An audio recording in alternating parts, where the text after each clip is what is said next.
Hey guys, here's another example problem of solving systems of equations by graphing. Again, two equations. Here's one, here's the second one. That means there's a system of equations.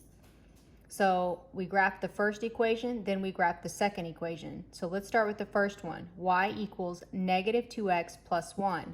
Recall that to graph, we need to know the y-intercept and we need to know the slope. We'll use both of these things to graph. So let's start with the first one. So you're going to come to your screen and you're going to click on the first box at the bottom, which is the purple one, y equals negative 2x plus 1. And we're going to start with the y-intercept, which is 1.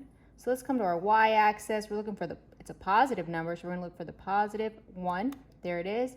And recall that we need 2 points to graph a line or to make a line. That's all you need. And our slope for this one is negative 2. So that's negative 2 over 1. So we're going to rise 2, run 1. So let's rise 2 from the first point, and we're going to run 1. You kind of wonder which direction you're going to go for your first point. You can go to the left or you can go to the right.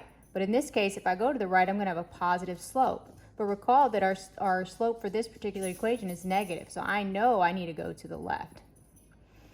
And all I need is 1 point. I'm good. There's my equation that's graphed. There's my line. So then I'm going to go to the second equation, y equals negative 3x. We want to look for the y-intercept. What is our y-intercept in this case? There's nothing attached to this negative 3x. There's not a plus 5 or some number that's attached. So that is a 0 y-intercept.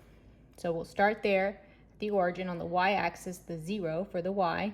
And our slope is negative 3. So it's a negative 3 over 1. So we are going to rise 3 and run 1. 1, 2, 3. And we're going to run 1. So if I go to the left, that'll give me a negative slope. And remember, if I go to the right, I'll have a positive slope. And if we look at our equation, we know that it's going to be negative. So we have to go to the left. And there we have it. We have our two equations on the graph. Now to solve this system, it's asking us, one, do these equations, do these lines, do they intersect anywhere? And if so, at how many points? Well, it should just be here that we see. So they have one intersecting point, they have one solution. So this is our point, and it's going to be negative 1, positive 3, and I'm going to scroll down here. My solution is negative 1, positive 3, and I submit. I hope this helps. Thank you.